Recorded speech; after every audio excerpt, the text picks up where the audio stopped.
কি খবর? অনেকদিন তো দেখা সাক্ষাৎ নাই। দোকানদার কি দেশে চলে গেল নাকি?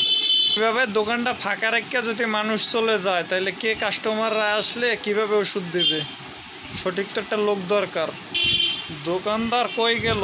ওষুধ নিতে আসবো কিছু লোক তার দেখি না। আপনি দোকানদারে থইয়া এইভাবে যদি খালি টিকটক করেন তাহলে কে ওষুধ বেচবে আপনার কাছে? আর কে বা ওষুধ নেবে আপনার কাছ থেকে? ওষুধ নিলে নিক, নাহলে গোয়া মারা দিক। ওষুধ বিক্রি করবো না, টিকটক করে ইনকাম করবো। ভাই আপনার মাসে ইনকাম কত ভাই?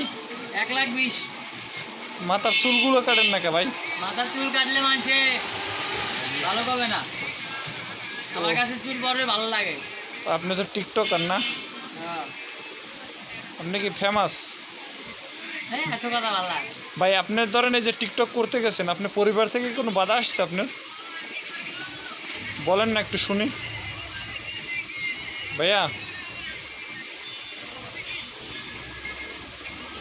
আপনি যে ভাই টিকটক করছেন ভাই, পরিবার থেকে কোনো বাধা আসছে? আছে, কি বলছে? এই যে সারাদিন কাম কাজ করে না, দোকান চালাই না, এই ময়ূরগঞ্জে বাসায় সংসার করে না, তারপরেও আমি টিকটক খাই না। ও টিকটককে আপনি এখন আপনার বউ ছাড়িয়ে দিতে পারবেন, টিকটক ছাড়িয়ে দিতে পারবেন না নাকি? না, গোয়া মারা দেওয়া পারবো না। বউ লাগলে ছাড়িয়ে দেবেন কিন্তু টিকটক ছাড়বেন নাই তো?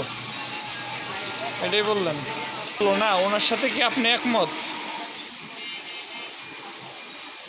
উনি বলতে আছে যে ওনার বউ লাগলে ছাড়িয়ে দেবো কিন্তু উনি টিকটক ছাড়তে পারবো না। ছেলে মাসে বলে 1,45,000 টাকা ইনকাম করে টিকটক দিয়া। এখন এর জন্য সে কিছুই বলে না। এরে ভাই আমি বৃষ্টিতে কই যান? বুঝলে জ্বর তো ভাই, জ্বর পাইব, জ্বর ঠান্ডা লাগবো। আমি কোন এই যে কাজটা কি ঠিক না বেঠিক? দোকানদারের ধরে লাভ কি? ওই যে কইতে আছে যে টিকটক ছাড়তে পারবো না, মারা গেল। টিকটক নাকি আর বউডারি শেষ করে দিল।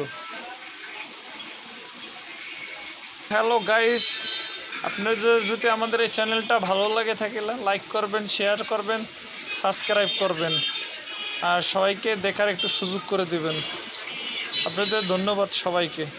আমাদের এই আইডিটা অনেকদিন দীর্ঘদিন ধরে বন্ধ ছিল। এই ডাক্তার হলো ভুয়া, ঠিক আছে? মাইয়া মানুষ কান পরীক্ষা করতে গেলে ধনে এত দেওয়া লাগে